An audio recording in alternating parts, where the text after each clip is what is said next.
I have live stream, YouTube. What about Tennessee? Did you live? I have family on the second coast, New South Wales. That's where I grew up. Yeah, just north of Sydney, about 100 km. Yeah.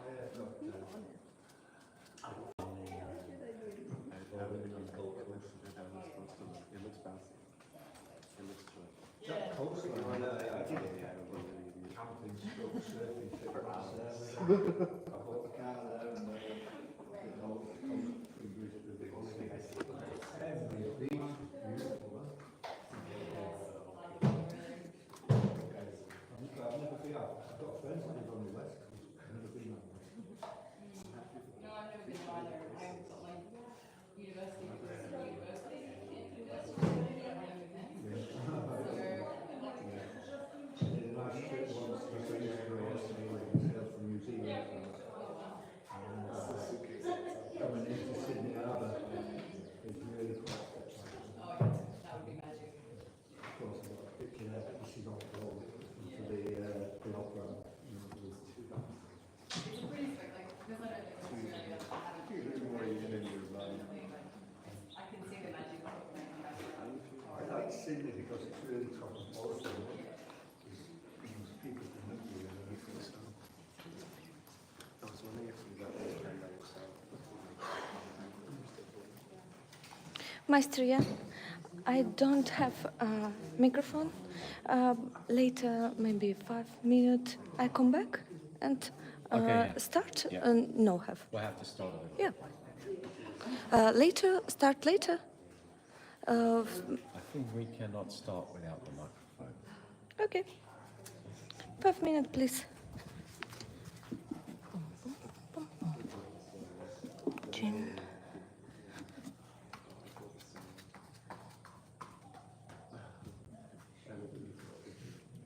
Yeah, me too. Yeah, you as well? What do you think it's from? It's from the when we were trying to process the midnight. Yeah, or like all these countries.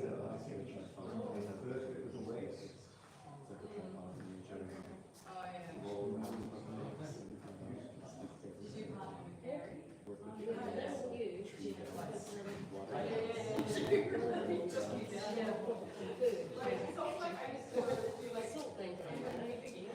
There was also like I never told you like that it's too much of a but it never was a problem because we only had classes like every 3 days. Yeah, so everybody covered and all.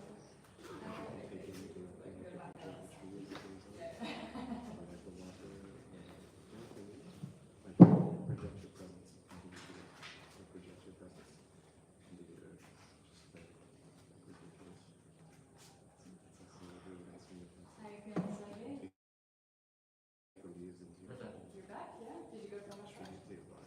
Yes, but it's very hard for me yesterday. It's very strong.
Good.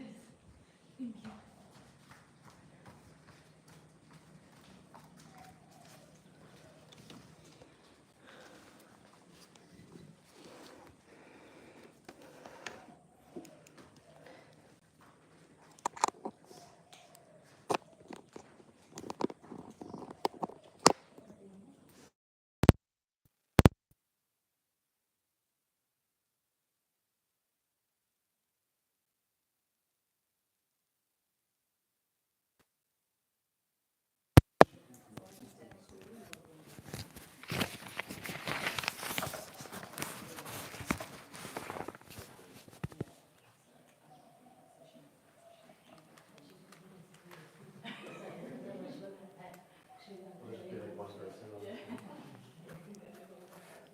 Okay, I'm really sorry for a late start due to forgetting the microphone, but we're now ready to go live with our lesson on the face and the senses in the Fascia and Chi training. And then we're going to go on to a little bit of partner work and a little bit of weapons at the end. So yeah, thanks for joining us. Welcome to our channel and please subscribe. Here we go. All right, we're ready, guys. Would you like to just quickly line up 2 lines, perhaps? Yeah, there we go. Okay. Yeah, bow. Right, you can kind of gather around and have a little sit down. So, when you see us practicing, yeah, see it, we've often got this face. And we're doing the face like this. And maybe you think, well, what's going on here? Yeah. Are all these guys completely crazy? Well, we are, but there is a reason why we do the face. Yeah. Half of your meridians extend up into your head. You do your Qigong in the morning, you move your arms, you move your legs, you work your spine a lot, you work your torso, but you don't really exercise your head. Yeah. And if you want to really get all your meridians, well, you should exercise up into the head as well. So you have this way of gripping, and then we can release afterwards. And we're working on the muscle and the fascia in the face and the head. Fascia is your connective tissue, and your meridians run through your fascia. Made that a little bit clearer. Things like tendons and muscle sheaths, organ sheaths, bone sheaths, this is all fascia. Meridians run through the fascia. Fascia is a very good conductor of chi. You have a very complex web of it through your whole body. If you keep your fascia in good tone, then chi will flow easily and freely and without obstruction. But if your fascia is not in good shape, your chi won't flow well. So part of your Qigong training is to exercise your fascia. Does that make sense so far? Okay, great. We want it to be elastic and quite springy, not too hard and definitely not slack. How do you train elasticity? You stretch it and then you let it go, and then stretch it again and let it go. And your body is very, very adaptable. You know, according to what training you do, you will alter the physical makeup of your body. Now,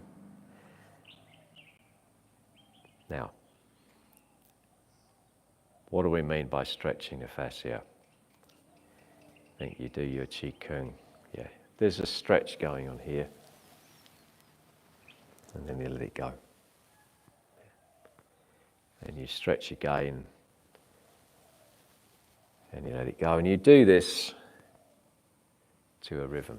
You stretch and release to the rhythm, and you use your body's most fundamental rhythm, the rhythm of your breath.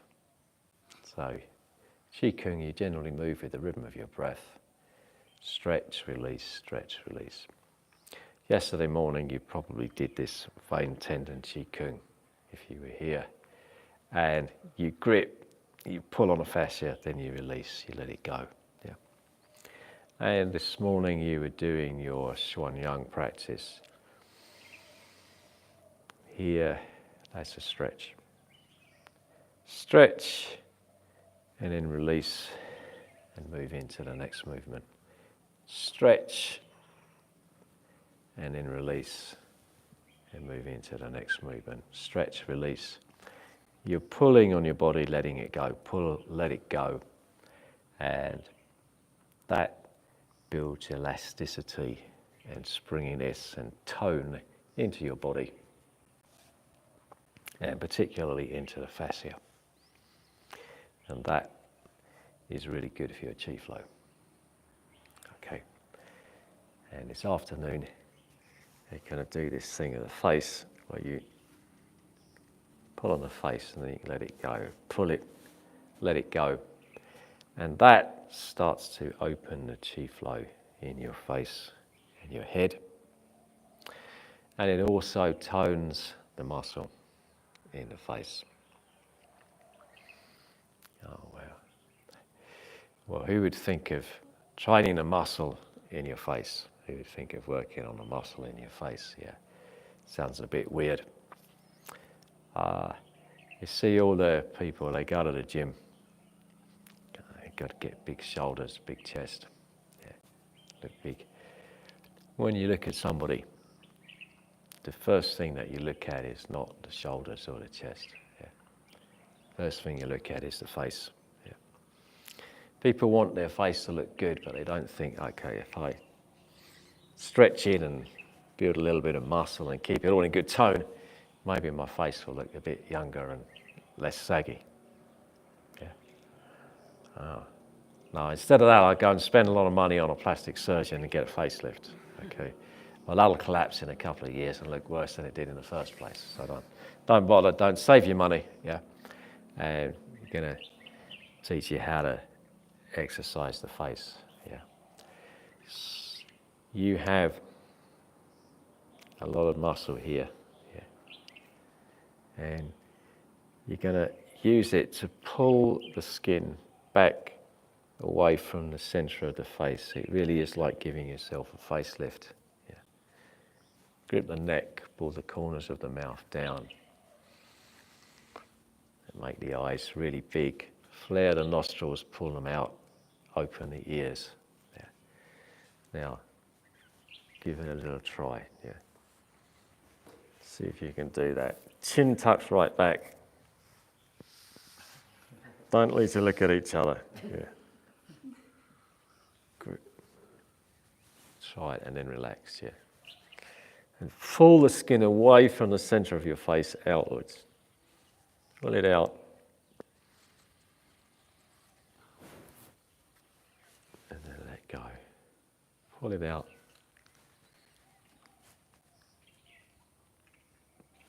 And then let go. Yeah. Give it a little try. Yeah. That's it. That's very good. Yeah. The eyes are supposed to look like the eyes of a big fish, and your mouth is supposed to look like the mouth of a temple dog. At the steps leading up to a Chinese temple, there'll be a stone dog guarding either side of the steps. And their mouth, it's actually like a bone shape. It kind of comes out like that and goes in. There's a big bulge there. And you try to open here. Yeah. And stare straight ahead with the eyes. Yeah. Okay. And This is strange. It doesn't pay to look happy. Yeah, you kind of. Yeah, as soon as you start smiling, it all falls apart. You can practice doing that face. Yeah. And usually we say, just practice whatever you do wherever you are. When you're practicing your breathing, every time you walk down the street, every time you sit on a bus, practice your breathing technique. Yeah.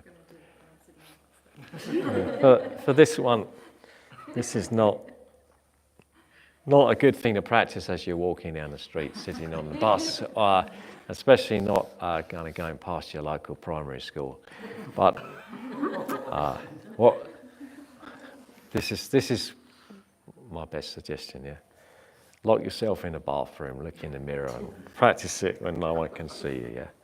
Yeah, but it is an important part of the training. Yeah, and I'm going to go into more detail about it in a minute. Yeah, but to save sitting around for too long, I want you to stand up for a moment. And I think we'll keep the camera on me for this one. You've, I hope, started learning this. Hands in at a soft point on your waist. Throw them out. Hurl them out to the front. Yeah, throw your hands out. Grip your fist. Pull your shoulders back. Drop them down. And we want to draw the shoulder blade into the back and pull the shoulder blades down in the back. Now rotate the arms.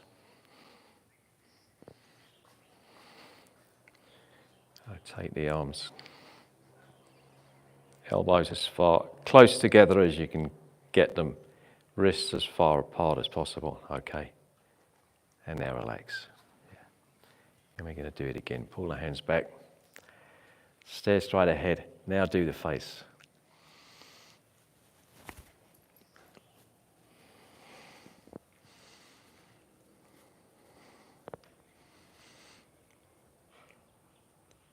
And when you do the face, do it like you really, really mean it. Like you really mean it.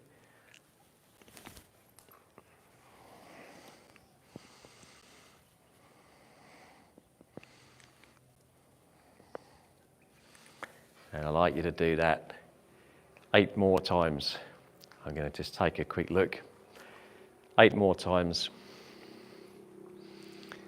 Go on, try it. Try to make that face. Yeah. And pull the shoulders right back. Pull your shoulders right back here.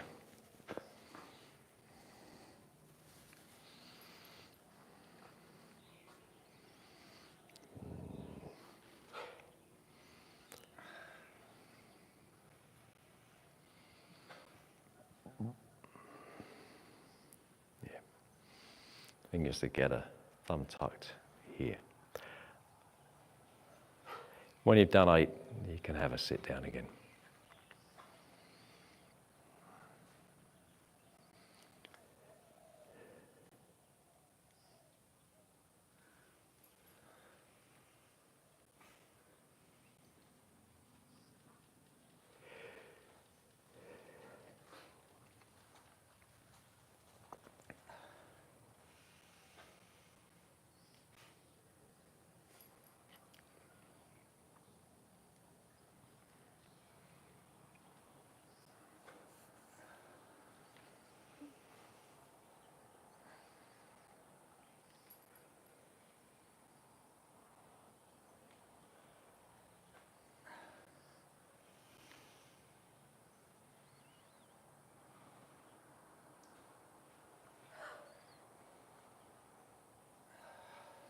Okay, I think that's good. Take a sit down again. So now a little bit more about your eyes. When you do a technique, stare straight ahead. stare out into the distance. We say stare to infinity. Yeah, imagine you're on a beach and you're looking out to the horizon where the sea meets the sky. That's the furthest point that you can see. Yeah. Stare out a really long way. Don't worry if there's anything in the way, anything standing in between. Just stare straight through it. Same if there's somebody in front of you. Stare straight through them. Look as far away as possible. We want to bring our energy out as much as possible. We want to throw out as much energy as we possibly can. Your intention leads your chi. And you need to lead your chi, your energy, to produce power, to produce impact. So, the further and the more intently you stare, the more you're going to propel your chi, your energy forward. And that chi, that energy, produces power, produces strength.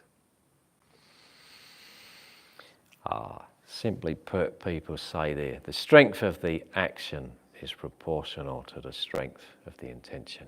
And if you want a really strong intention, you know, really look, project your gaze, your vision out to the distance. Does that kind of make sense? Yeah. So there's a little bit more to it than that. You look out, but you don't focus your eyes. You don't focus on anything. You just look to infinity. Keep the eyes defocused. Do not focus the eyes. By focusing on nothing, you're aware of everything. You're aware of the full field of vision right out to about here. Yeah. Eyes defocused. When your eyes are defocused, you pick up movement much more efficiently, and especially out of the periphery of your vision.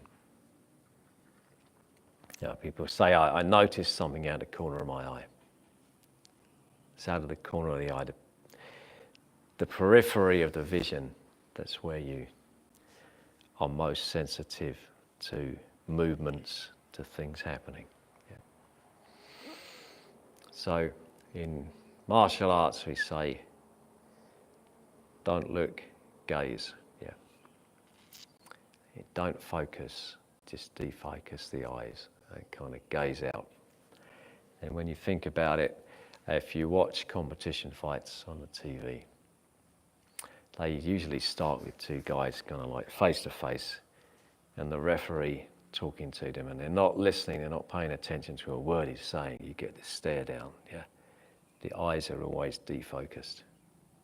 They're not looking at each other like this. Because that's how the fighter's eyes work. Yeah. You don't want to see how someone shaved today. Have they got acne?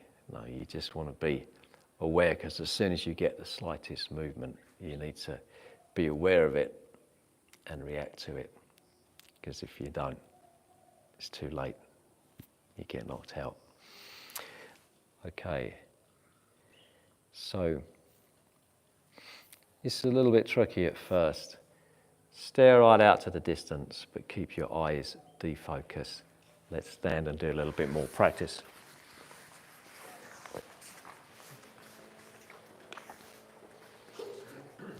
Yeah.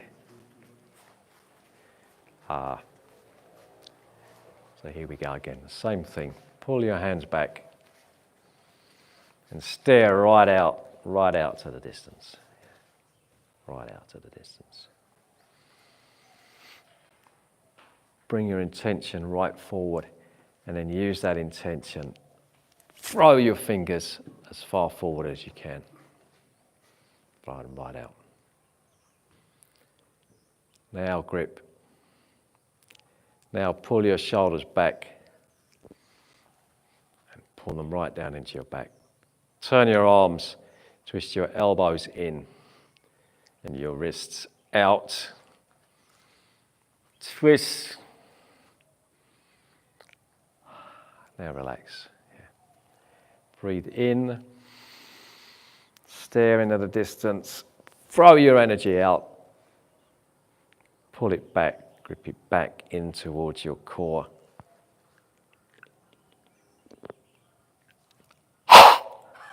Sorry. And just repeat that a few times. Let me take a look. We'll have the fingers straight and close together and the thumb tucked in. Yeah. So when do you breathe out? What's the breathing? Okay. You breathe in. You complete the movement. Holding the breath Holding the breath in, and then you breathe out. here. As you pull your hands back again, breathe in. Hold the breath in.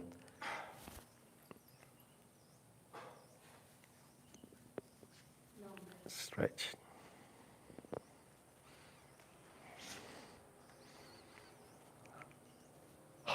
Then breathe out at the end here.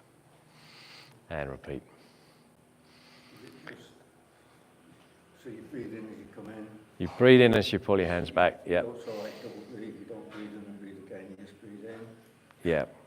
Out. Breathe in. Hold it in. Throw out. Do your movement. Squeeze. Here you're stretching your fascia, opening your meridians. Breathe out at the end. Yeah.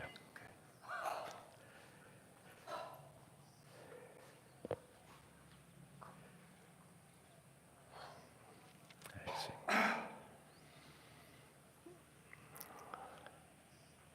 Yeah. We want to turn the forearms. Elbows right in, wrists right out. Breathe in. Hold it.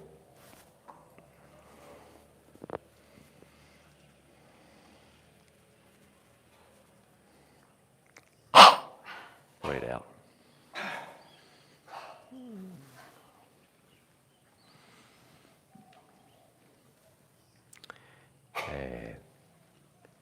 And relax for a moment. So, just going to take a look at a couple of basics. Whether you're in a horse riding stance or a walking stance, keep your knees bent and directly over your toes. Relax and sink down into the stance. Yeah. Sink down. Keep yourself relaxed. If you're doing the horse riding stance, turn your toes inwards on both feet. Jordan, a little bit more in. Yeah, Richard, in a little bit more. The toes this way. This one a little bit more. Yeah. Make sure they're inwards of centre. They're not facing forward. They're pointing in. Yeah, that's it. Relax. Drop your weight down. Bend your knees. That's it. Keep your body relaxed. Keep your shoulders relaxed and sinking down. Then you pull back. As you move, keep the whole body relaxed. That's it. That's good. That's good. Then the shoulders are sinking down. The hands are shoulder width. They're directly in front of the shoulders, and shoulder width. Grip. Pull back, still shoulder width. Roll your shoulder blades down into your back. Turn. Elbows in, wrists apart. And practice that a few times.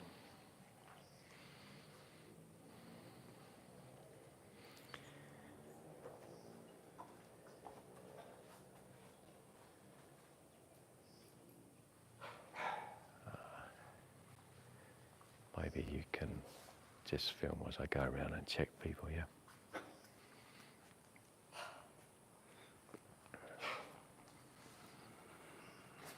Chest up. Yeah.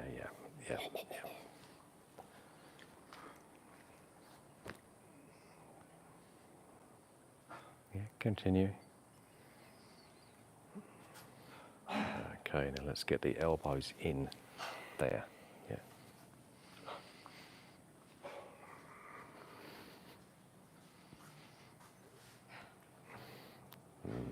There.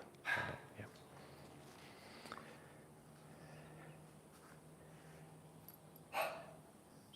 Shoulder width, yeah. Keep the wrist straight at the moment, just move the shoulder. Yes, yeah. Elbows in, wrists out. Yeah.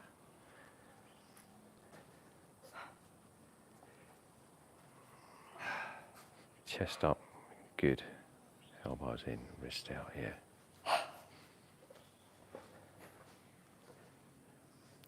Hold your breath in as you do that.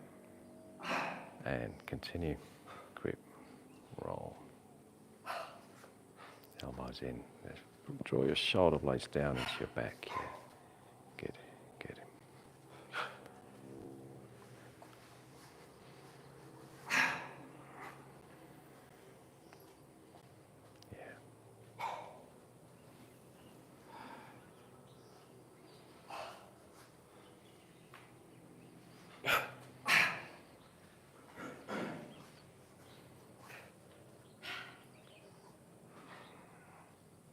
Shoulders back first, yeah.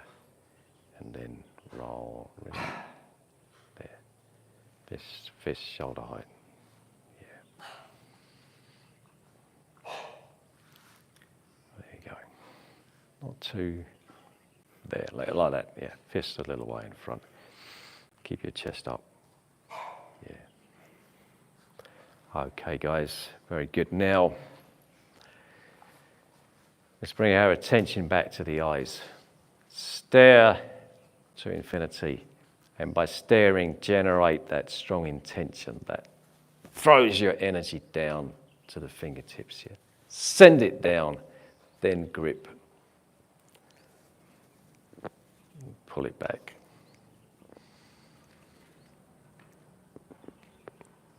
Okay. Continue practicing. Can I ask a question? You can, yeah. Every time I throw my hands out, it sounds like a bowl of Rice Krispies crackling, like down my whole arms, and I keep thinking it would get better, but it's every time. Okay. Let's try this. I'll throw my arms out and you listen. Yeah. Does it sound crackly? More like power from you and like crackling from me. Okay, well. That's destroyed my whole argument. I was going to say, well, I've been doing it for 44 years and it hasn't gone away, so it's probably not a problem. Okay, what's happening? Yeah. Your fascia in the form of your tendons and ligaments, as you throw the fingers out, it snaps taut, like having a string and it snaps taut. And you get that sound as all your tendons and ligaments snap taut. And that's good. That's good. But probably with practice, it sounds a little bit more like it should do. But we can actually think about something very important here. As you throw your arms out, you have to protect your joints, and especially the elbow joints. Can I have a volunteer? Anybody want to be a volunteer just for a moment? Who's going to come? One of you. Yeah, there you go.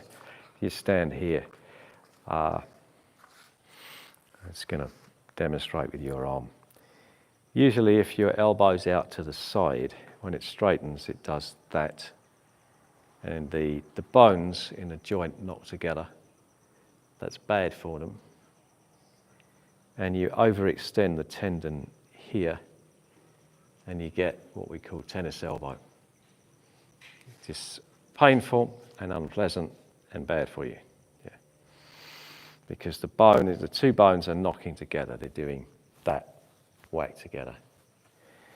Now, you should have your elbow down, and then when the arm comes out, yeah, instead of the bones knocking together, they pull apart. If I pull like that, can you feel the bones coming away from each other? The joint is opening up. Yeah. Okay, thanks. That's the demo. Now that's good for your joint. If you are pulling one bone away from the other, you're actually building elasticity into the joint, and you are opening the joint, and then you can have more joint fluid in the joint, and that lubricates the joint better, and you are less likely to suffer from arthritis. So, summary, if you keep your elbows down, throw your fingers forward and stretch, ideally every joint opens, and that's good for us, and there's no danger.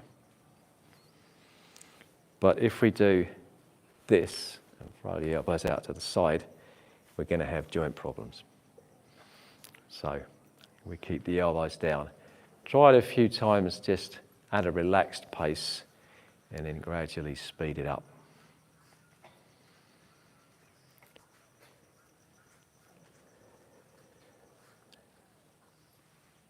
Yeah. So as your hand goes forward, it's like the weight of the hand as it flies forward pulls on your arm. Pulls, and it pulls the joints open. Pulls them open. Yeah. You're kind of like, you're almost going like that and then Yes. sitting at the last minute. Yeah. Yeah. They look good. They look good. Your power's travelling down your arm quite well. Yeah. When it does travel, you can see it. And you can, if you just turn and have a quick look at Laura, go and do it again. We can see the energy go down your arm. Just do one more time. Yeah, you see that little wave of energy going down the arm. That's very good. That's very good. Okay, go on. One more minute of practice, then we'll have a rest. Yeah. Pull the hands right back like this. So you stretch a little bit at the shoulder. You pull the hands back to a point called the Qing Meng that lies on the belt channel around the waist, and then out to the front.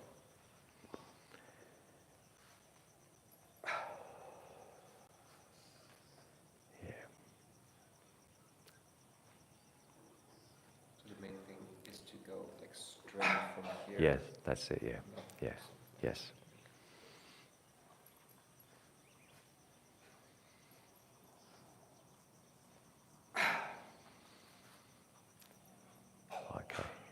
Okay. Take a moment's break, drink a little bit of water, just 1 minute, and then we'll start again.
Okay, here we go again.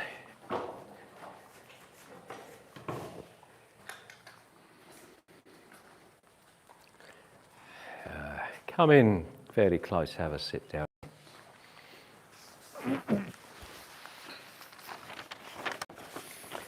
So,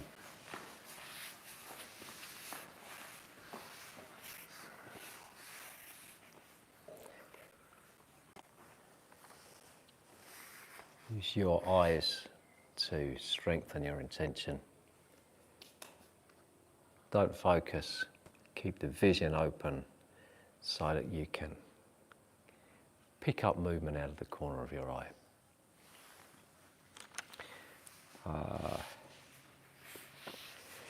If you train this a lot, then you develop strong eye contact. Strong eye contact is very useful.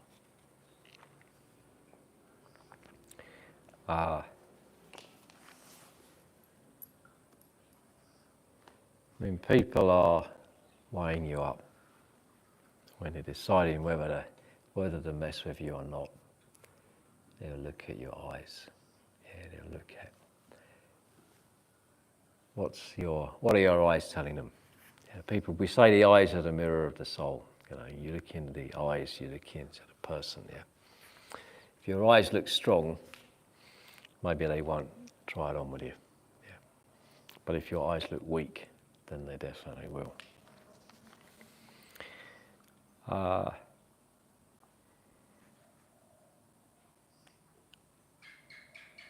Yeah. We project chi from our eyes. Yeah. And other people pick it up. You all pick up other people's energy, other people's chi. You might not be aware of it, but you're doing it subconsciously. Yeah. And when someone projects a lot of chi with their eyes, their stare, you pick it up. And you might say, "Oh no, I can. Someone's staring at me from behind. I can feel the hair standing up on the back of my neck. Yeah. I can feel that someone's staring at me." Yeah. You won't get that feeling if someone's just kind of gazing over in your general direction. It's only if someone's really staring at you, and the more intent, the more chi, the more you feel it. You know, we stare straight ahead, we generate a lot of intent, bring a lot of chi out. Somebody, especially if they've got bad intention, they're staring at you with bad intention, you pick it up, you feel it.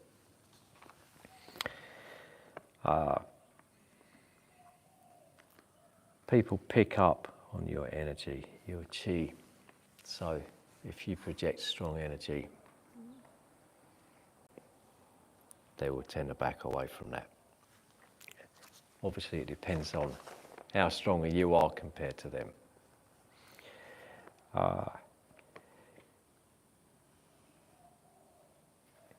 If you want to sneak up on someone, get them by surprise, don't look directly at them.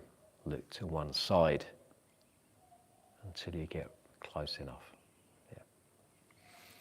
Yeah. Interestingly, the guy that I picked that up from is a mercenary, does kind of mercenary soldier work. Yeah. And you don't think of mercenaries generally as being very spiritual people, but they know stuff like this because it helps them live longer. Yeah. Oh, that was interesting. If you want to really kind of hit somebody with your stare, don't look at a person and then start to stare. Yeah, you look away and then you bring the stare in like very suddenly. Yeah, boom. Sudden stare. Look down, stare in. Yeah, that's the best way to use that because it's kind of sudden. It's a little bit more of a shock.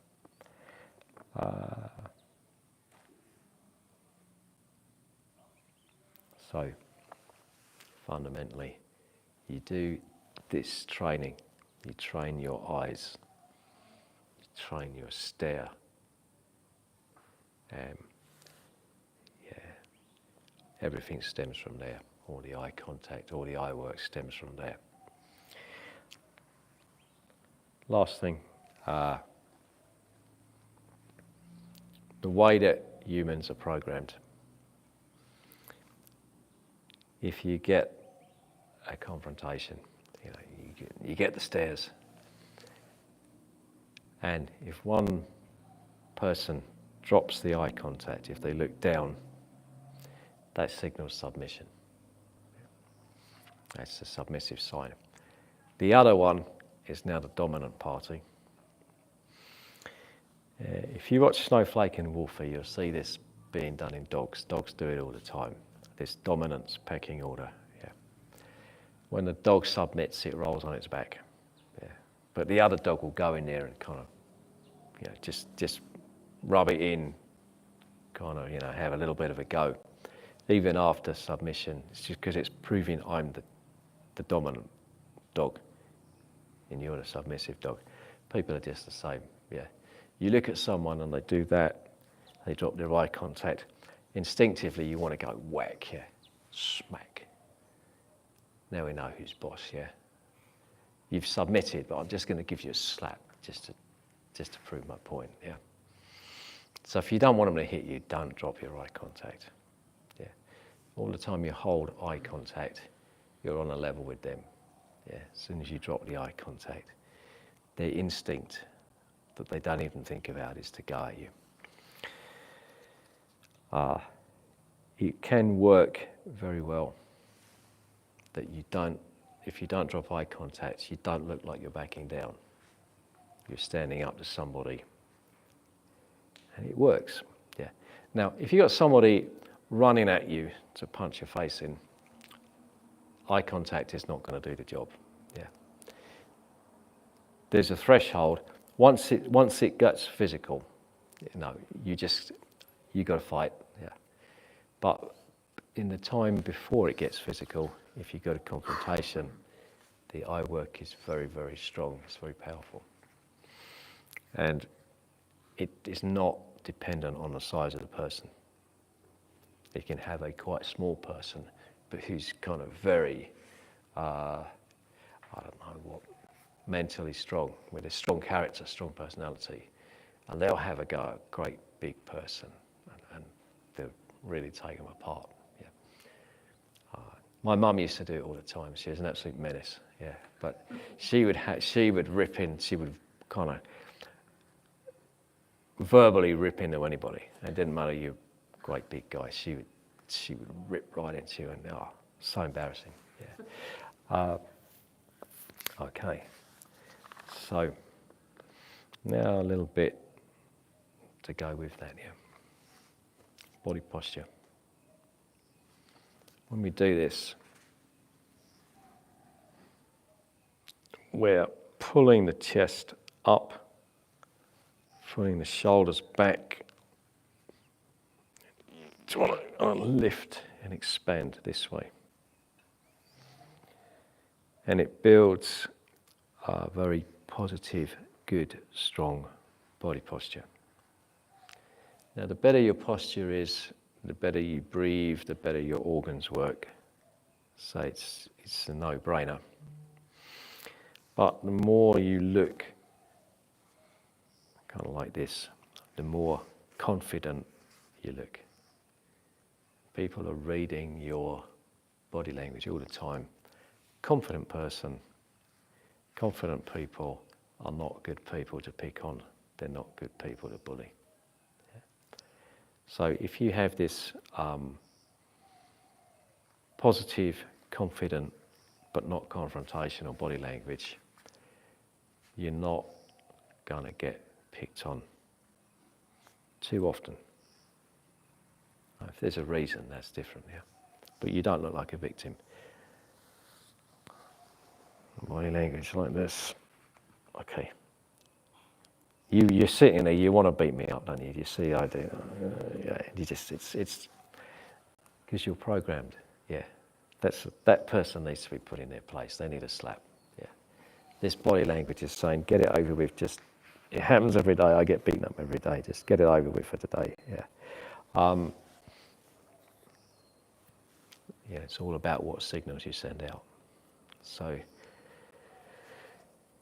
if you want to be hassled less, stretch your body into good posture, good body language. Okay, let's do it again.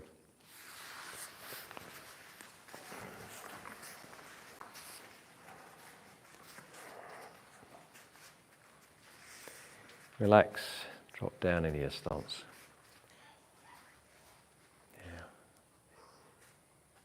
Yeah. Breathe in, expand your chest. Stare to infinity. Whack. Out you go. Throw the fingers out. Grip. Pull back.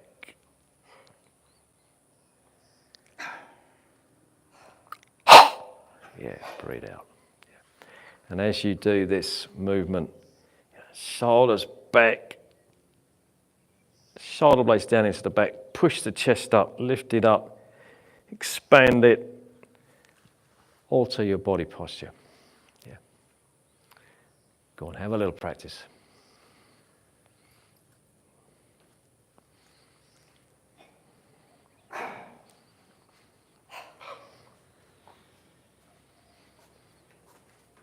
Now bring it back and the shoulder blade down into your back. It's almost like you're swallowing the shoulder blade into your back. Now lift your chest up, push it up between the elbows. Brilliant, yeah? And get that really lift up here like you want to be able to rest a teacup on it. Yeah. Really work on that because that will change your body shape. Yeah.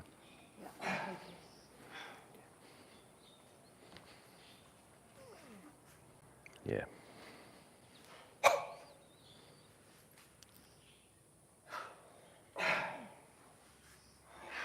Lift your chest up, yeah. Breathe in. Lift the chest up here.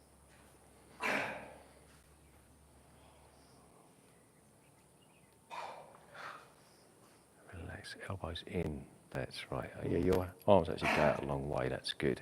Yeah, great. As far as I can. As far as you can, yeah, to your limit, your personal limit, yeah. That's great. And again. Pull your hands back to this soft point on the side of the waist and then project direct forward. Yeah, that's very good. Now, tilt your hip a little bit more. Up at the front, down at the back.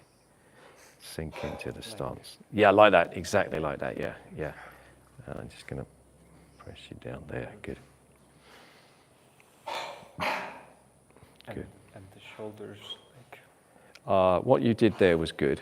The shoulders stay in the middle position as you fly the hands out. Now grip. Now pull them back and down into the back. There, yeah. That's it. Yeah.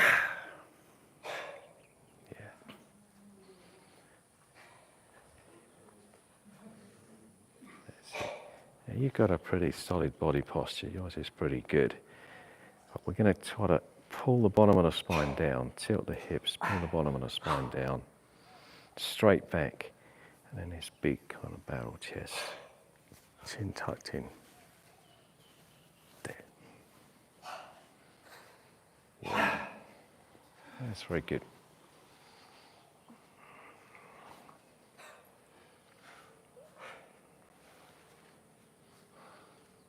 Yeah. Okay.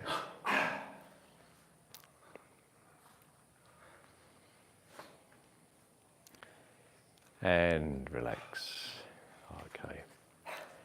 And come in a bit closer again. We'll sit down again.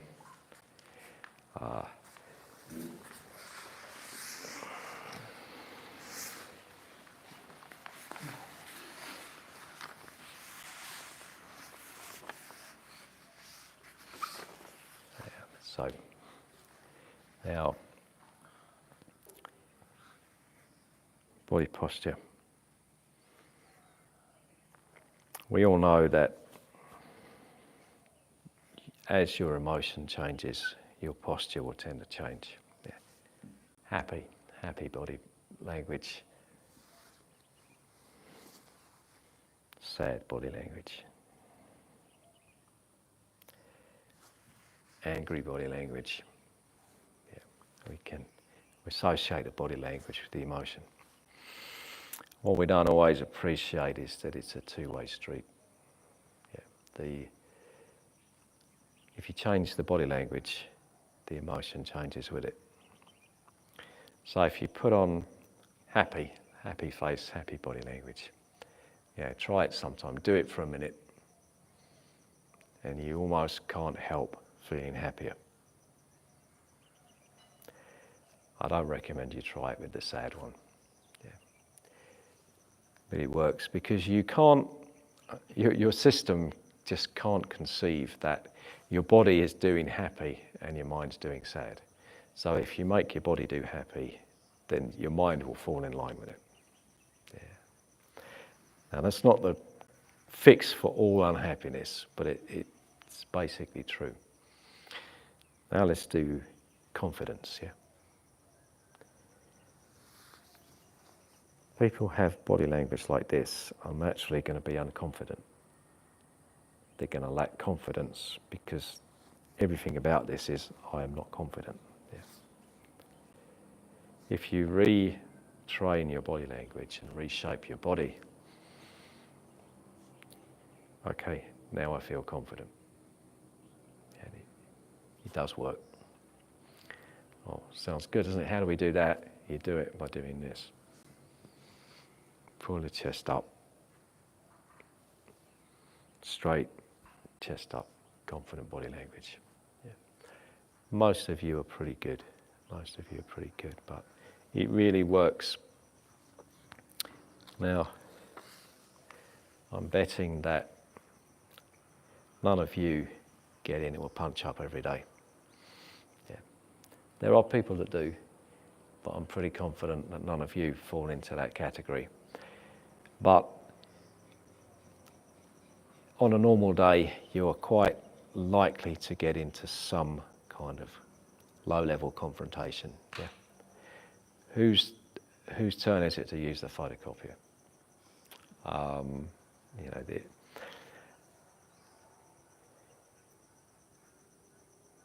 the confidence really helps. Yeah, because confidence matches up with assertiveness. People are more likely to do what you ask them to do if you look confident about it. Yeah, so this helps you in those little battles that you have every day. Yeah. Any questions? No. We'll go back to the face. Okay, now this is confident body language. That's good. Oh, but what about that? What about that face? Yeah. What emotion is that? That's a tough one. We haven't got a word for it, have we? We haven't got a word for this facial expression yet. Intense. Sorry? Intense. It's definitely intense, isn't it? Yeah. It's kind of sorry? New Zealand rugby team. The New Zealand, the All Blacks. Yeah. Similar face. Yeah. Yeah. It's intense. It's it's a kind of Mad Axe murderer emotion, isn't it? It's kind of intense. It's fierce and it's a wee bit scary. Yeah. But every time you practice, you do that face and you get that kind of intensity. Yeah. And we practice, but you've got to be able to switch it off at the end. But if you can switch it on when you want to switch it on, then it's good. Yeah. I have questions. Yeah. I have problem. Your jaw clicks. Yeah. This problem for me because in Russia very cold weather Yep. and many time and my как он называется? Ну типа This muscle here. мгм. Trapezius. Ну мышца Describe muscles. как это называется? Breathe. Скажи просто. Ну типа мышца находится в состоянии каком? Вот как это называется состояние? Muscles is very hard. Everything's very tense. Okay. Yeah. Да, Yeah. да. Maybe this practice help me. I'm thinking about that before I answer it. So you have a lot of tension in the muscle around the neck and the shoulder, and that will lead to headaches, and you got this clicking kind of jaw.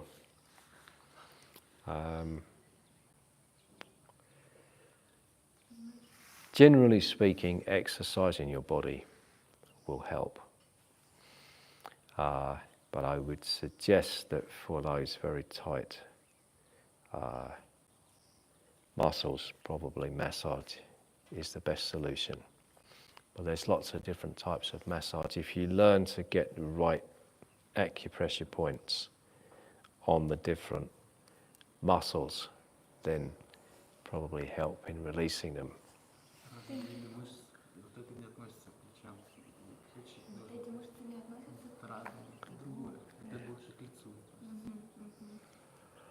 I was going to ask the same thing about bruxism because I grind my teeth. I have a plate at night so that I don't grind my teeth down. Yeah. I wondered whether this, like, because that hurts when I do that face, whether that might help to loosen it up. I see, I'm getting it. Okay, so will it help loosen up? Well, it'll get the muscles moving on it. It's going to, gripping the muscles, then relaxing, gripping, relaxing. It gets them to move. It's putting them in a different position than... Yeah. You have to try it. Yeah. Okay. So ultimately, if you get to a high level of Kung Fu, you want to be able to choose your emotion and switch your emotion at will when you want to.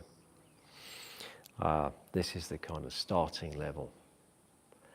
How do you just change your emotion?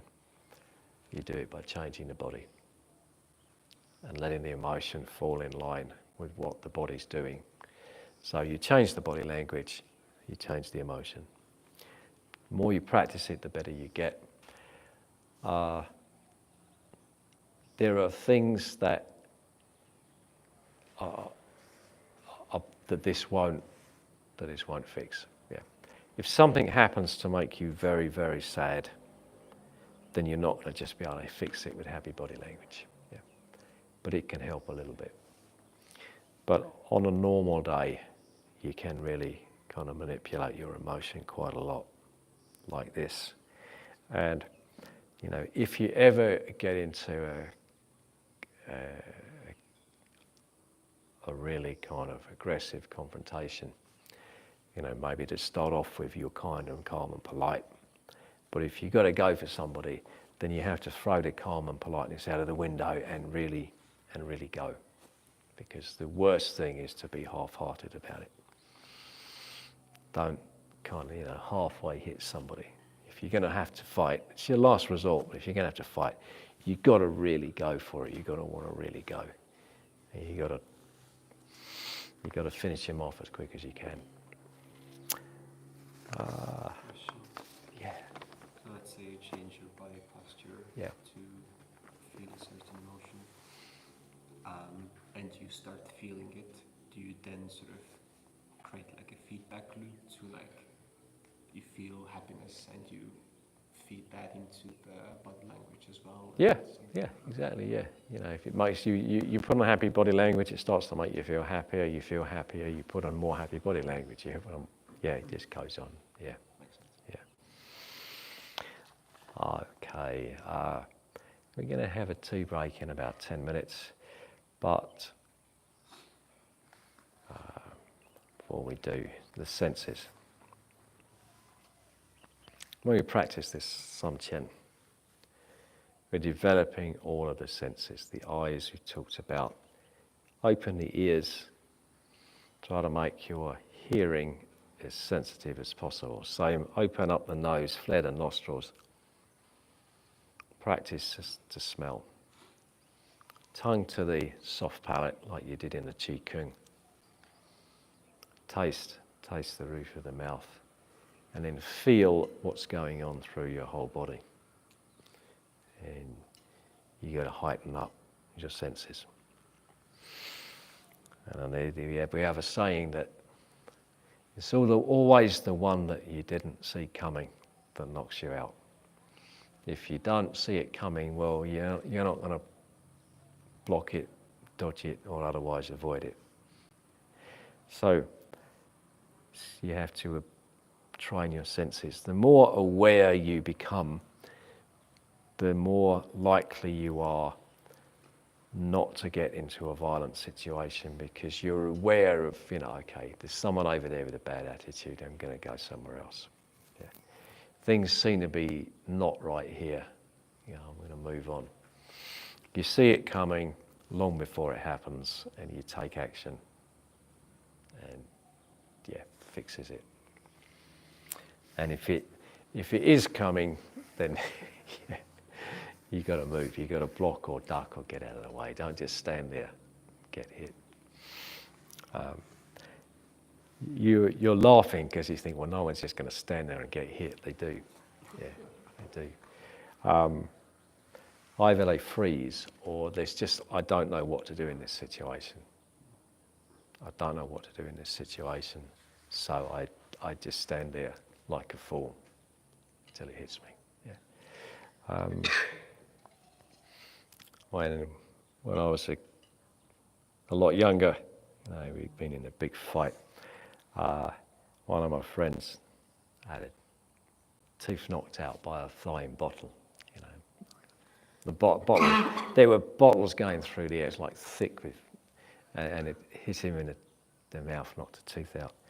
And he said afterwards, I just stood there and watched it coming, and I didn't know what to do. It was just flying straight at my face. I just went, and that's when it hit me. Yeah, all he had to do was that. Yeah, so awareness comes from the senses. Train the senses. Be aware and be calm, because when you're calm, you react rationally.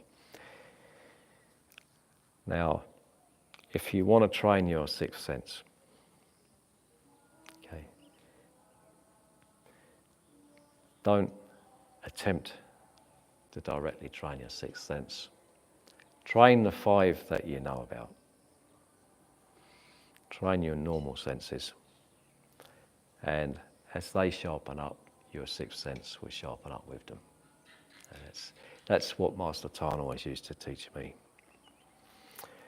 And interesting, 20, 30 years after I'd learned that, I read that in the brain you have a sensory area. And your brain is very adaptive. The more you use any part of the brain, the more that part of the brain will grow, the more synapses you'll form. So the more you use your senses, the more the sensory area of the brain grows, and all your senses will boost up. Normal senses, sixth sense. And it's little things like tasting the tea in the morning. Yeah. The more you refine your sense of taste, well, that's one of your senses, yeah. Your sensory area in the brain grows and grows and grows. Yeah. So take every opportunity to refine your senses. Does it work just by you place your attention on the sense, and just by doing that, the brain knows to pick up more information over time, or is there something else to it? I'll give an example with. Let's say with tea. Yeah. You're drinking tea. Most people, they're not really thinking about the taste of the tea. They're not really tasting the tea. It's just like, I'll whack it down and then get on and play with my phone or whatever. If you really, really taste it, you try to run it right around your tongue so all the different areas of the tongue can get the taste. Then, you can start to pick out different flavours, different elements. If you listen to Johnny and Dimitri, then they've got they know for each tea the exact tastes that you can find from it, and why it tastes like that. I guess it's the same for people that do wine tasting. They know all the different little elements of the taste, so they have a much more developed sense of taste than the average person. Eyes, use your eyes, yeah. Ears. Well, people who are really into music, they hear very accurately. Touch sensitivity you build through your Kung Fu, doing all the touch exercises. We'll get onto them tomorrow. But if you just make a point in your life of trying to sense everything you can, then yeah, your ability to sense will go up and your awareness goes up with it. That's kind of what we want to be. You want to be aware. If you come across this side, you see, you hear a lot about mindfulness. Mindfulness in Buddhism, being mindful. Mindful means you are being aware. Eating mindfully means you actually taste the food, you feel the food in your mouth, rather than being distracted. You know, if you're thinking about what's going to happen tonight, that's not mindfulness. You're not present. Your mind is off somewhere else. You know, you pull the mind in. Everything that you do, be aware of it. What you eat, what you drink, what you touch, what you see, what you hear, what you smell. Just be more and more aware, and your consciousness shifts through that awareness. Yeah. Consciousness. Your consciousness shifts. You become more conscious through that awareness and through being actually present all the time and keyed into what's actually happening around you. Yeah. Okay. So that's good for now. We're going to have our little break. Actually, we haven't organised this. Oh, we have. There's the tea over there. Yeah, let's go and grab some tea. Have a little break. Yeah, thanks guys.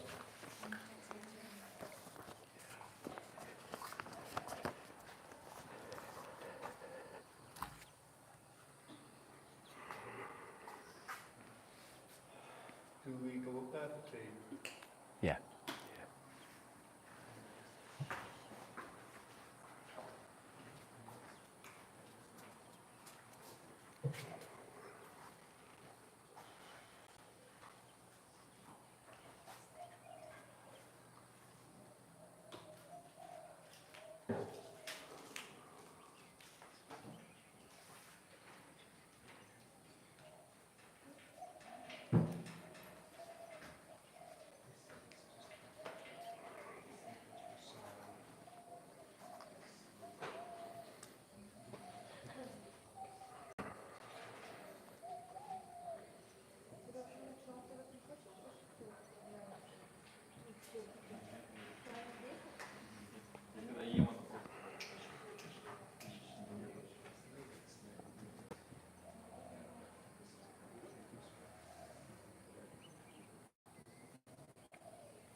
Would you prefer that spot or Either.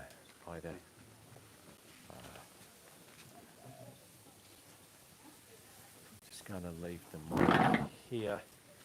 I'll have my little break.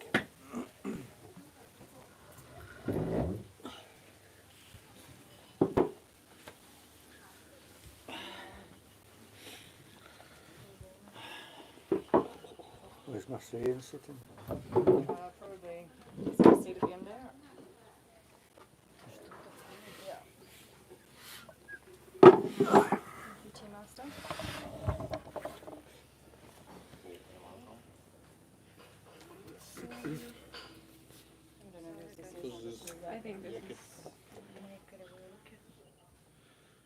натягивает. Как вы мне поставите, что вы только на мастере Вену?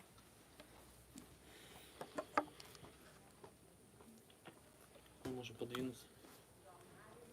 Нет, тут достаточно это. У меня же еще зум.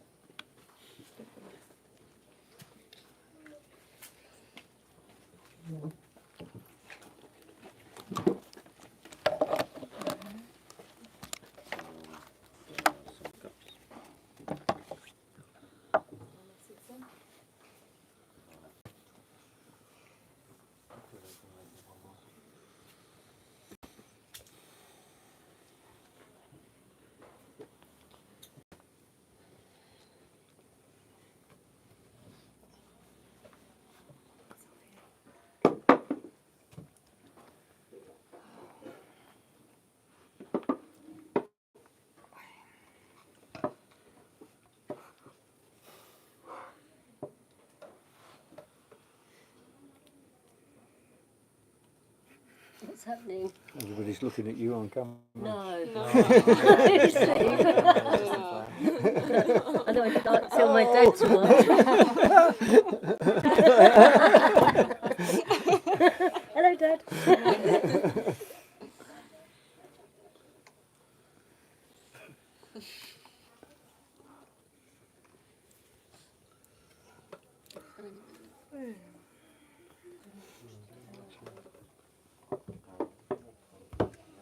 Is it YouTube? Russian.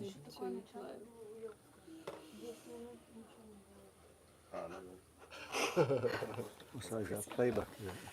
Oh, it's press. She's one of the instructors What? here. What? She's sick, she's in bed. Oh, she's commenting on it. Oh, it's so cute. He's joined the retreat. Someone is biased.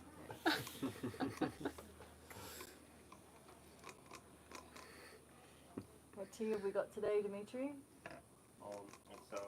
It's the Oh, you've had a haircut. local herbs. Huh? Did you have a haircut? No, Oh. Maybe it's like a helmet. Oh, There's a He's good. wearing a- sorry. Sorry, carry on. What was the tea? Sorry, I didn't. I think it's regular tea. It's the local herbs. Yeah. From around here. Have we? We actually got the tea yet? No, we haven't got the tea yet. It's still cooking. It's still cooking. Oh, I can't. I'll go and see about that.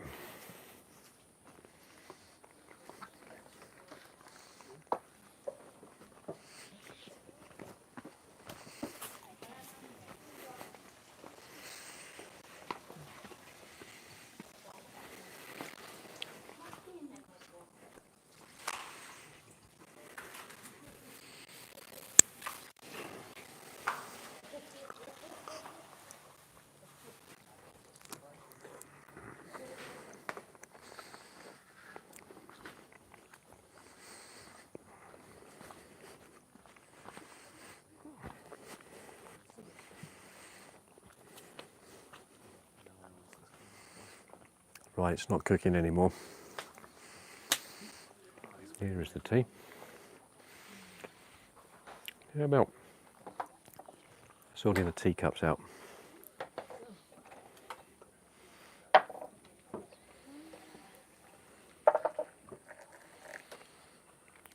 It's very hot. We need it. This is pandanus tea made from pandanus grass, which is very healthy.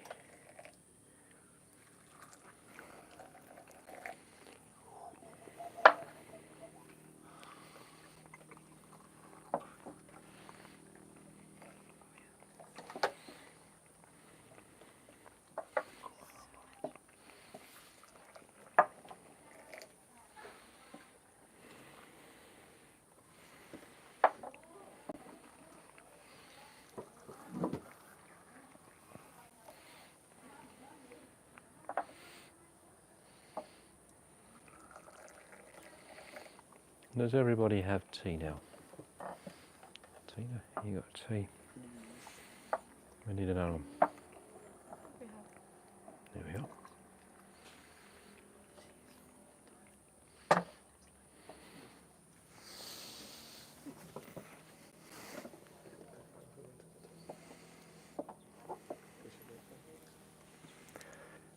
Okay. Anybody have any questions? You feel up here sitting here? No, no, I'm cool. I'm not I on see camera. you looking at my camera all the time. No, no. You're not on the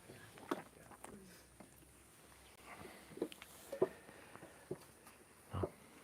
Oh well. I'll sit and have a little tea break and then start training again, but if you think of anything you want to ask about, now's a good chance.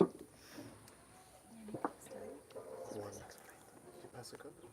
Are we, do we need another cup? Oh, no, there's enough? Yep. Is there enough? Yeah. That's warm. We're talking about the peripheral awareness, right? And I assume I understand that like the ideal state is that you're always aware of your surroundings, right? Yeah. And you're all of your senses. Yeah. But then there's also the directed awareness. Yeah. So, like if you're in combat, let's say, do you switch between them, or do you hold them both equally, or how does it work? You do your best not to focus your eyes. Never. I'm sure there might be a circumstance when you would, but generally The eye doctors, maybe. you don't. Yeah, well, that's, you're probably not having a combat in the eye doctors, but so Which doctor? yeah.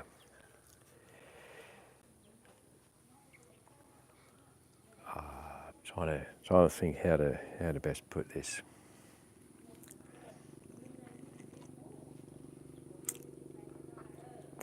Yeah, can kind of turn it around like this. Watch some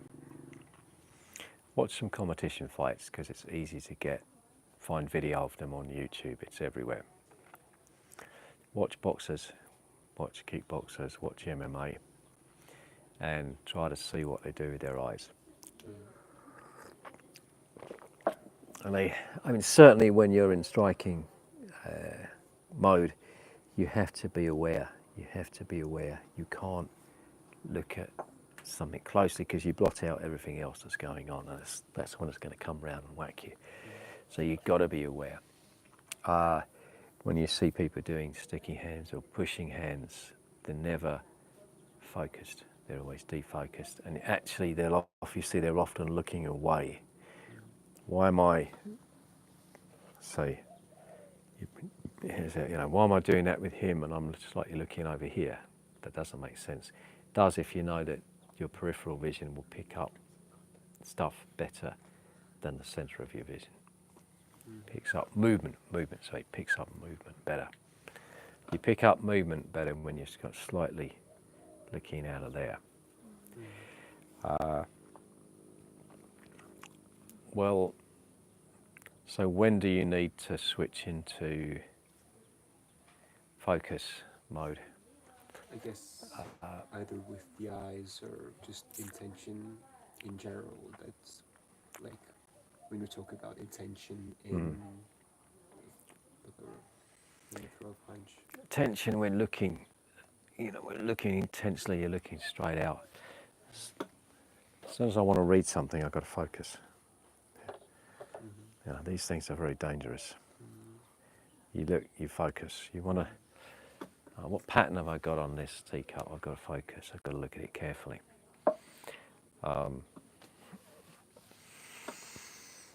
That's how it works. The scientists believe that, say, in our primitive state, maybe when we're still living in the sort of the jungle, most of the time we'll be defocused and the eyes are just scanning around just in case any danger pops up. When you're in that mode, it keys you into your parasympathetic nervous system, which puts you into your rest digest, heal mode, which is where we want to spend most of our time. Let's say you're in your primitive man, and there's a rustling in the bushes. Boom, you've got to have a look. You focus. Is it a tiger? Straight away, you focus in and you go into sympathetic nervous system. Freeze, flight, fight. High adrenaline pumped up. When you go into that mode, your resting, digesting, healing, they shut down. And if you stay in that mode for a long time, that's stress. That's what stress is all about. So, having the eyes in a defocused state tends to be soothing, calm you down. Having them in a focused state is stressful in a mild way. And you sit here and you look at the view, you look at the mountains. You're not focusing. Green is a very pacifying colour. Everything about looking at that view is great and it calms you down. Yeah. But if you spend all your time reading, well, be it a book or on a screen, that's actually putting you more towards stress mode. That says a great deal about the problems the world is experiencing at the moment. Sorry? Because we're all focused on our phones. Yeah. Or in general, always very focused on A task or something. Yeah. Yeah. We're constantly problem solving, logic. Yeah. Instead of reading a book is stressful. It's interesting. No, I hear you. And people do things that they think it's their form of relaxation, but often it's something very stressful. I do motor racing to relax. I do windsurfing to relax, but they're all kind of high intensity things. So it's not real kind of calm down, wind down relaxation. It's a break, it's changing, it's a change, but it's not a calm down. even watching TV, you're focused on one thing, aren't you? Yeah. So there we go. There's a great, obviously a great deal to be said for just sitting and taking in that view.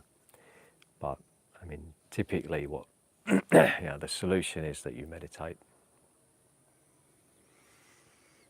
Turn your attention inwards, sink your chi down, and just be calm.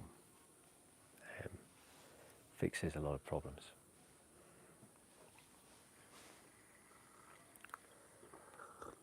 I think there's also this interesting distinction that I think you were sort of starting to get at with like attention versus your gaze. So like maybe a lot of my power is coming through my fist, but my gaze is somewhere else. But I'm not like directly watching. Yeah. Like the awareness of body and like directing your life force in a way. This is an interesting one. You have to focus your attention on the outcome, not the process. So we can have a real clear example. Being a kind of fairly nasty kind of person, I want to punch Sergey. If I, he's drinking his tea. You get him when he's drinking his tea because he's not aware. But if I'm thinking about, okay, this is how I'm going to punch. I'm going to punch in this direction. I'm going to use my shoulder muscles. I've been developing my shoulder. I'm going to use my arm. That's not a punch. That's a push. The more I think about the movement, the more my energy stays here. It's not traveling out there. It's all locked up. I'm stiff. Nothing's moving. It's no good at all. If I just concentrate on the outcome and let go with the body, then, okay. then I get it. Yeah. There goes the tea. Yeah. There you go. You never concentrate on the process. Don't think about the doing. Think about the result. Yeah. You don't want your chi trapped in here. You want it out there. Point of impact. Yeah. Can I ask a question? You can. Yeah. So the point of doing that is to get the chi out there. And so is that for then to join the environment and everything? So then when you do something else, you bring whatever that chi is back into you. A silly question. Just wonder where the chi goes. Or is that to when you're in a fight? Okay.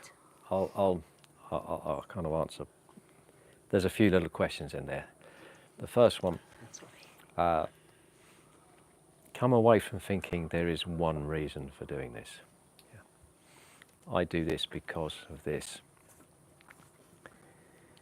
The more you do it, the more meanings, the more reasons you'll find for doing it. It's a very complex thing that takes you a lifetime to understand. You do it, you learn to throw your chi forward, you learn to pull it back, but you're also doing it so that you can build elasticity into your arms, so that you can build strong intentions, so that you can actually physically build yourself up and become stronger. So there's many reasons for doing it. But what happens to your chi? Well, I've got all that chi, I'll throw it out forwards. Then I grip it, I'll pull it back. And I pull back in towards my Tantien, my core, my energy center. Push all the chi back down there into the Tantien, into the core, and squeeze it in. And hold it there. So you take it out from your energy center, throw it out, grip, and bring it back. So it's like a circle then? It's cycling, yeah, it goes in and out. But you try to gather more chi as you do it, and then you gather it back. So ideally, we end up with more than we started with. So when you're doing that, that's not like bad. You're not getting rid of bad. No. Okay. No, we're not trying to throw out bad energy.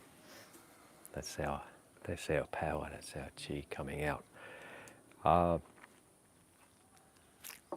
the start of the routine, we'll learn this in a moment for the people that haven't done it before. You do your salute. You connect with yin chi from the sky, from the heavens. No, you don't. You connect with yang chi from the sky, from the heavens. And you pull it in, grip it in. Bring it back in. Come down. Now you connect with the yin chi from the earth. Yeah. Bring that in. Yeah. Then everything is squeezed, compressed into the core. Squeeze your energy into the core. Press it in, squeeze it in like you're squeezing in a spring, and now it's ready to go. Out it goes, throw it out, grip. Draw it back in again. Breathe. Do it again. Cycle through that. Build up more and more energy in your core. And then you have a little bit at the end where you release all the energy, you throw it out. And then you calm down again. Sink your chi again, ground the chi down and finish. And that's the Samchen exercise. So I think we'll stop drinking tea and do it. That sound good? Yeah.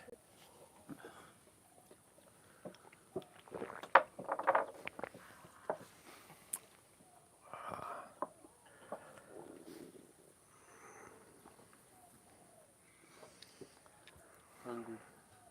No. Vegetarian. You are. Only like 50 minutes, don't worry. Dinner's coming.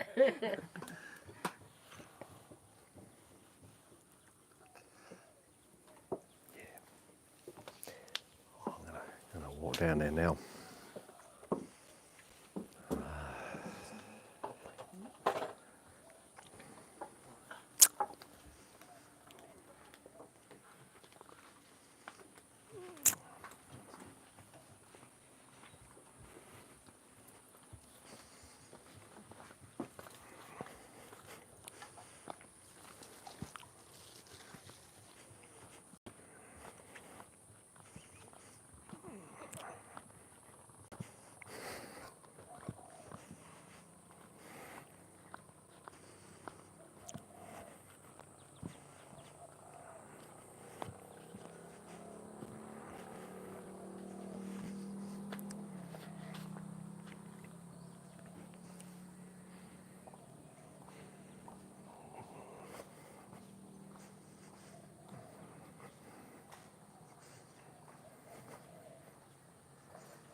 Okay.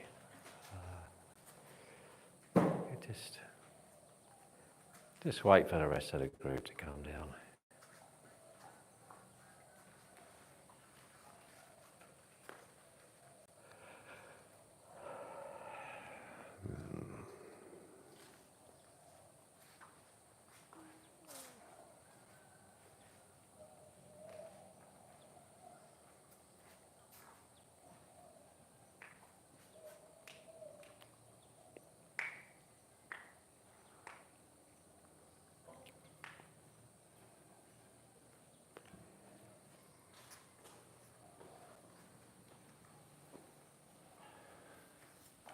So we'll make 2 rows, 2 lines. Yeah. Very good. Yeah, very good. Okay, great. Bow. Now, I think the smartest way to go about things this afternoon is I'm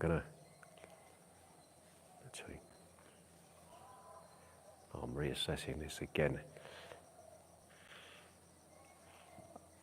Who knows the Samchen routine all the way through? Obviously Prisca does, Ricardo does. You're a bit rusty on that one.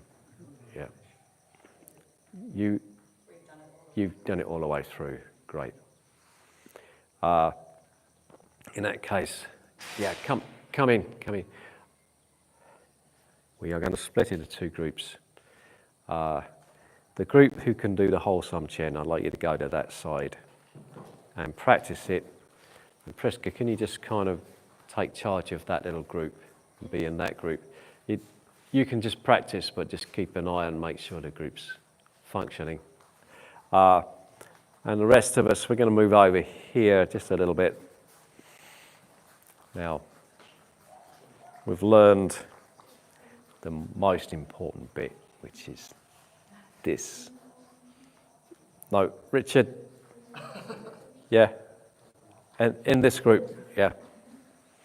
We've learned this bit. Yeah. Now we're going to learn the very beginning bit.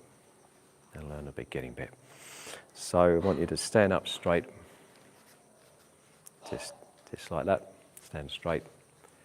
Let your hands hang down by your sides and bow. Do a little bow. When you bow, keep your eyes up.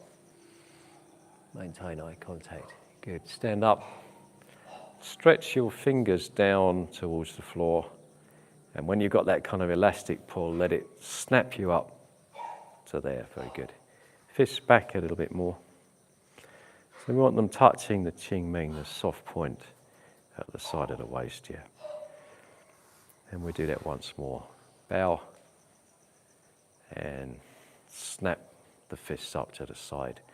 Now with the right foot, we're going to step out into a horse riding stance. And there's about 3 stages to that. Stage 1, step, land with the toes turned in. Stage 2, close your left foot in. Stage 3, relax and drop down into the stance. Yeah. We do that once more. Bow. Snap your hands up to the soft point. Step out with your right foot, land with the toes turned in. Turn the left in as well. Relax, drop down. Very good, very good. I'll bring your feet just a little closer. Should be just, the width of the shoulders should just fit in between the heels. Now, we're going to do Shaolin salute. So, left hand underneath the right fist. Yes, very good. Now we do this kind of odd 2-stage salute. This is called the general carrying his seal. Like you're stamping a wax seal on a document. And from there we come out to the front here. Yeah. Right fist facing the left palm. I'm just going to slightly adjust that to there. That's great. And here it is. This one's called Brothers Across the 4 Seas. Relax there. Yeah. Now this is your classic Kung Fu salute. Brothers across the 4 seas. So he went from here to here to here. Now this, how you do this tells people which kind of Kung Fu club, which Kung Fu family you're part of. Yeah, so it's a kind of identifier. General carrying his seal, brothers across the 4 seas. Now we open the hands and the right comes underneath the left. Yeah, then open them out and with your palm connect with the yang chi of the sky. Grip, fist, pull back to your waist. Let's do that again. Bow. Maybe stand up straight and feet together first. Got it, yeah. Then we bow. Now, snap your fists up to the waist. Step out with the right into a horse riding stance. Turn the toes of your left in. Bend your knees. And you're in your horse riding stance. Left hand under the right fist. Come forward into a salute. Cross them over. Right on the bottom. Open. Connect with the yang chi of the sky. Grip. And come back to your waist. Okay, now punch down. Yeah. At that point, breathe right in, do the face, do the eyes, and punch. Breathe out. Now, open your hands straight and do this. That's very good, actually, yeah, it went really well. Doesn't matter? That doesn't matter.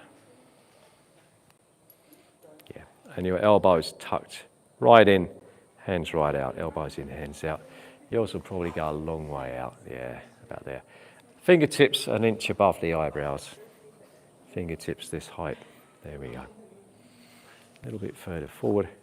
That's great. There you go. Let's do that again. Stand straight, bow, and snap your fists up to your waist. Step out with the right foot, close the left in. Salute. Bring your hands out. Grip the fists, pull them back. Punch down. Breathe out. And now pivot around the elbow. Throw them out that way. Very good. Try that on your own. Try that without me.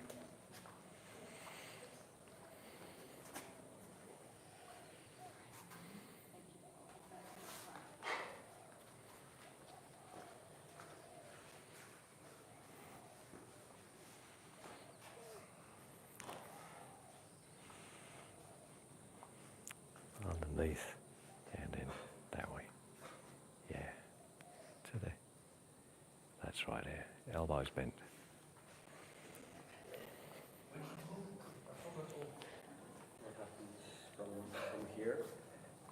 Then the fist opens and it comes underneath the other arm. Yeah. And you come out like that. Yeah. Yeah. That's it, yeah. And they're level, palm at the same height as the elbow.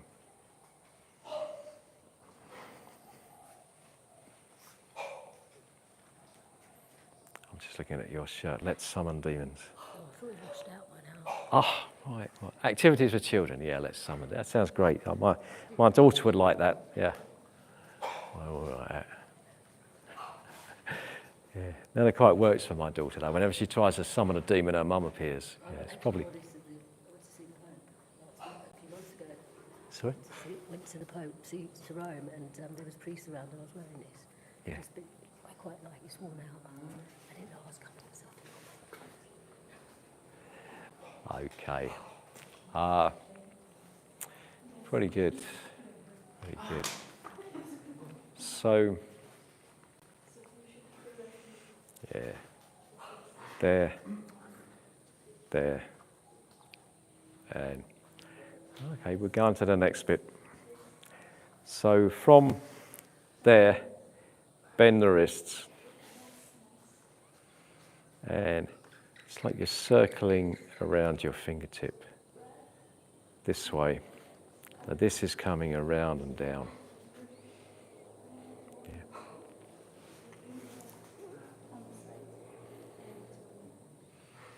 Yeah. Elbows twisted in, that's good, yeah.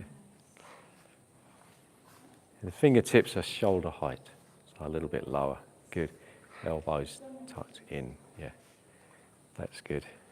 Let's get those elbows, good, in, that's great. Fingertips shoulder height, very good, yeah. And that's the opening, that's the start bit. So we've made the salute. We've connected with Yang Qi from the sky, Yin Qi from the earth. This is very kind of characteristic of the crane art, bringing energy down to the hands. Now we compress the core, squeeze all our energy into the core. And it's kind of like there, and it's ready to go. So now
Excellent. Okay. Finish the one you're on and have a little rest.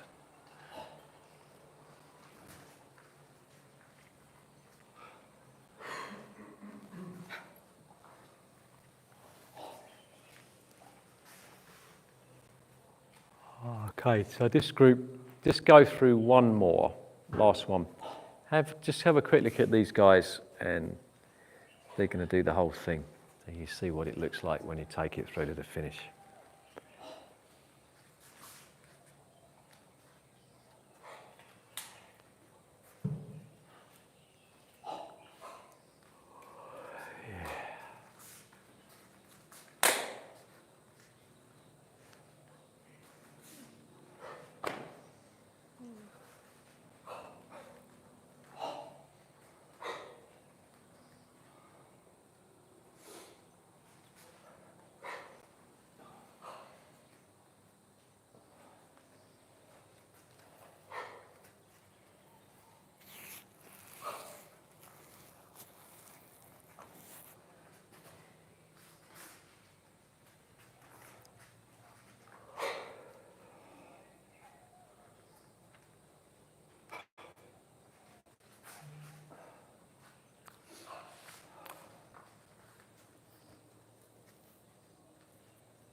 Это не свадьба, это тренировка.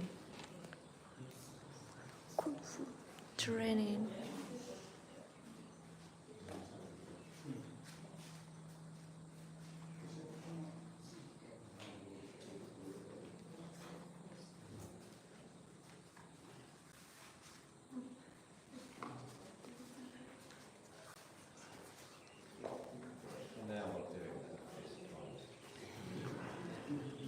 Кунг-фу.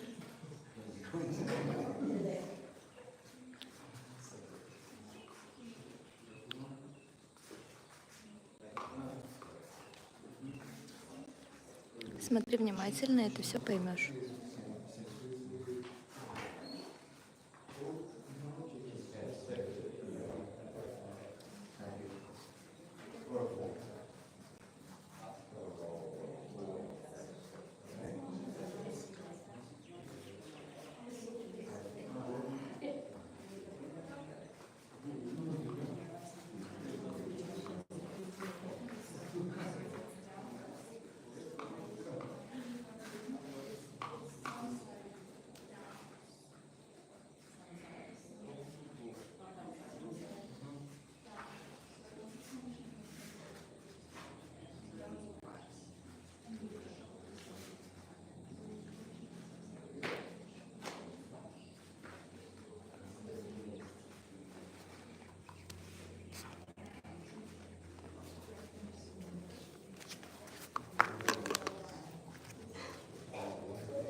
Пока, тупица.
Okay.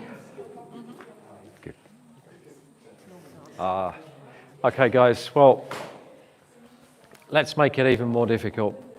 Steve, if you do quickly go at me. Take a quick look, guys. So what we've done so far is other arm, right arm, the right arm. Oh, the That's right, that sorry. one, yeah. Then the left.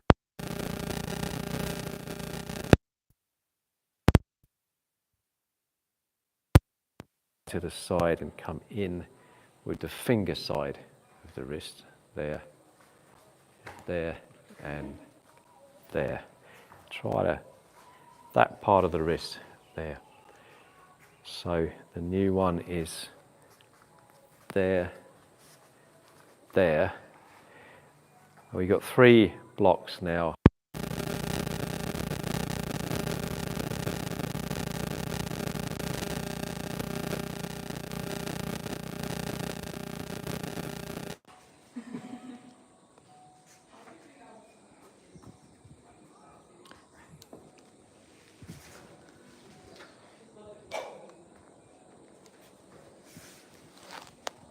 Priska, help me, please.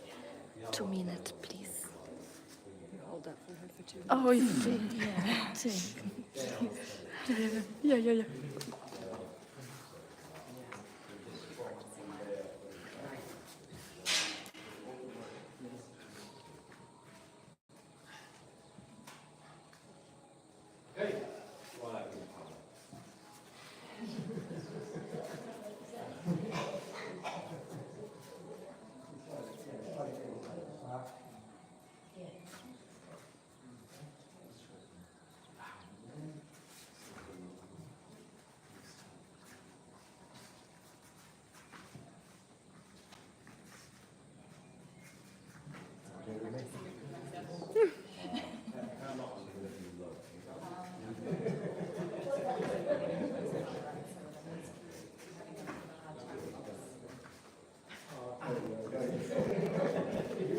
Yeah?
If you heard about it, it's true. But so now it's more like don't look into it.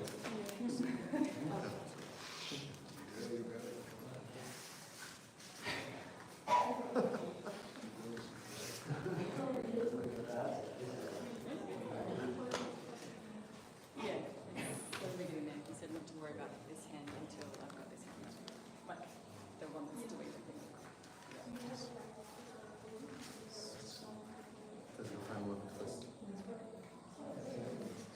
One more minute.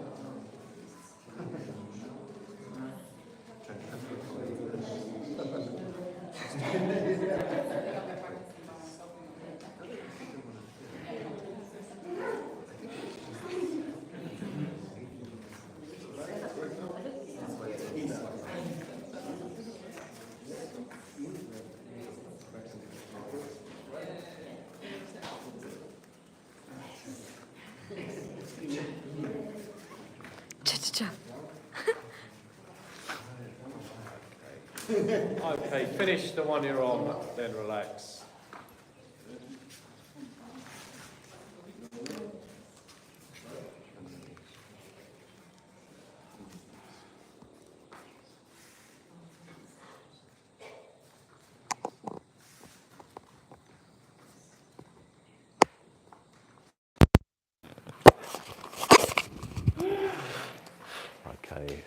So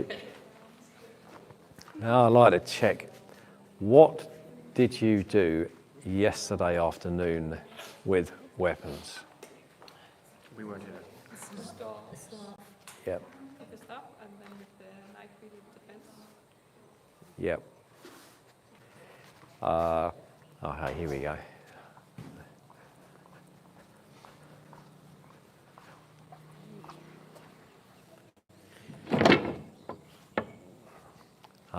I'm going to ask for a volunteer to show me what you did yesterday afternoon. I will work out what it's supposed to look like if you can give me a rough approximation. I know what they did if you need, but... Right, you tell me what they did, yeah? So they did the part that you do it 3 times. Oh, yep, I've got you. Yeah. Yeah.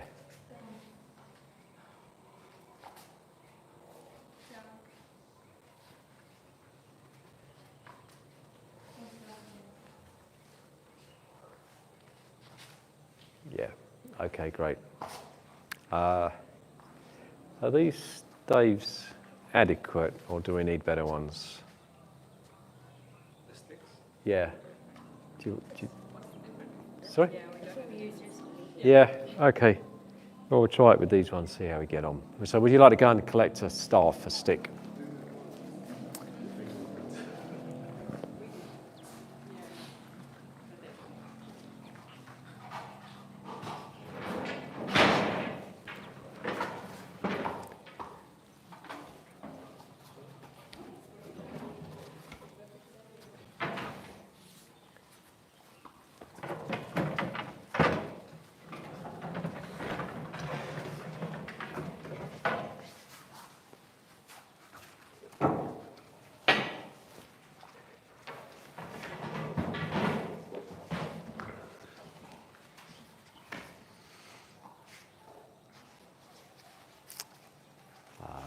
Ricardo, if you want to practice more of the routine, just go to one side.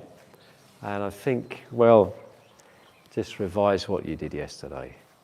Priska, you can practice weapons. Yeah. So, yeah, let's put the left foot forward. And slide your right hand up towards the end. Slide the left along it and do this. Sweep across in front, low, yeah. You could be kind of coming in behind somebody's knee. You could be blocking a weapon that's stabbing at your knee. Here we go, this way.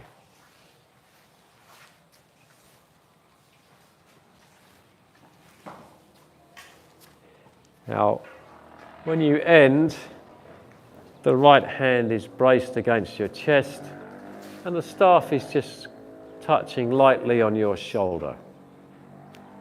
Yep, that's it.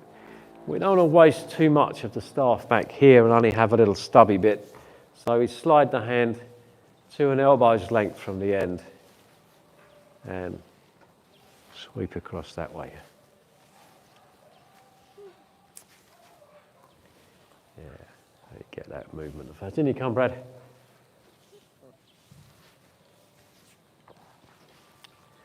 And after that, we're going to turn the foot out, take a step forward, slide the left towards the end, slide the right towards the middle, and bang it down that way. Down that way. Yeah. And let's just circle it back and do that again. Down. Circle it back. Down. Down.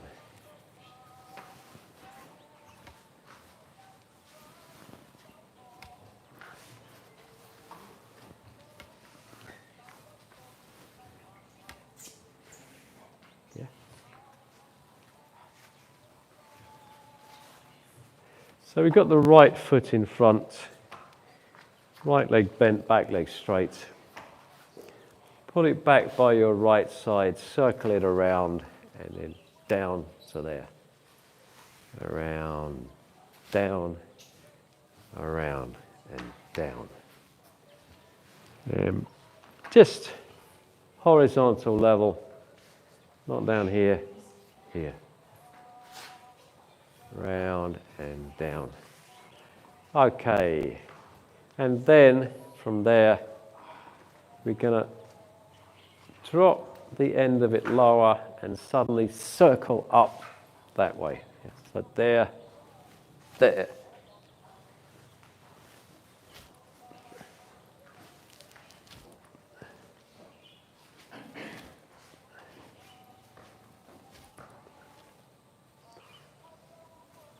Yeah, okay, pretty good.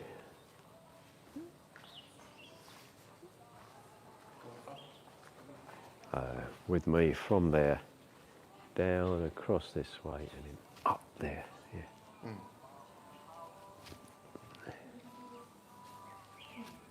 Yeah. That's good. Yeah. Yeah, yeah. Okay, so relax. I'd like you to just do this with me for a moment. Put your left foot forward, sweep across.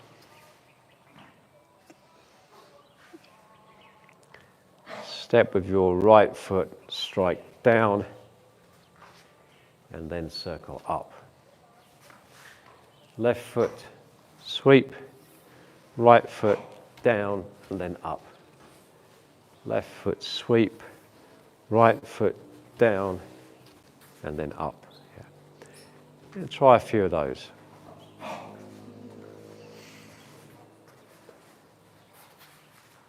Yeah. It might be easier to face this way. Yeah. So, sweep, down, up, sweep, down, up, sweep, down, up, sweep, down, up.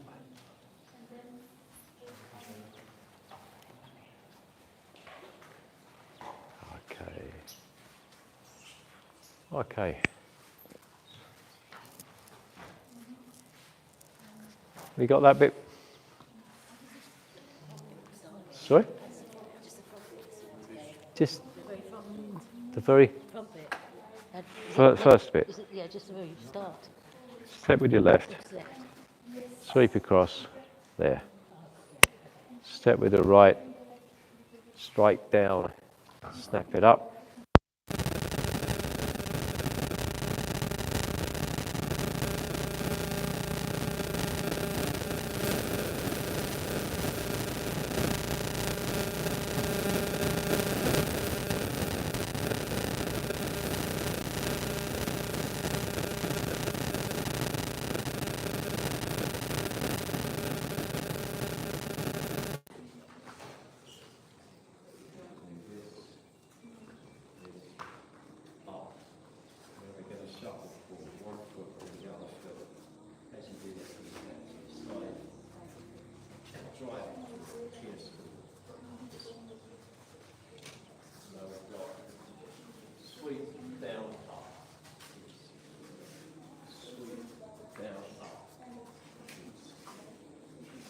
Do it together slowly.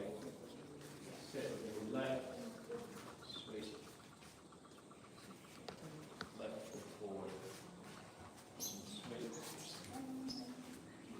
Now, step with your right foot, right down, stand up, shuffle. Left foot cross. Right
moment, please.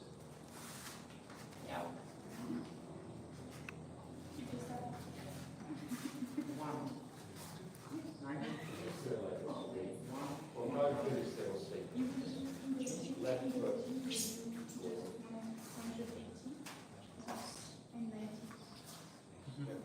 So if you want to do it again and again, you can just do 190. 190. Yeah, 190. Bring my right. I didn't get it right. 180. Never mind. But in the machine, you can just do there once. Okay? So if you want to train them, yes. There once. And then you can No, start. I won't change. Погнали, Серёня.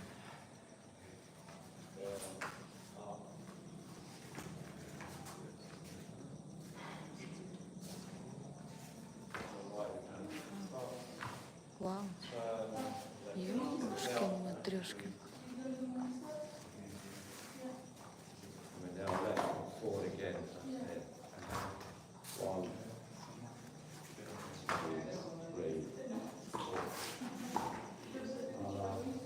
Give it a little try, let's see how it's going.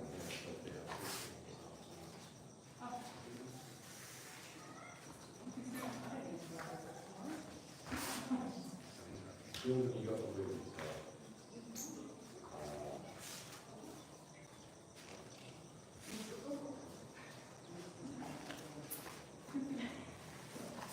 Yes, that's right. That's right. Well, that movement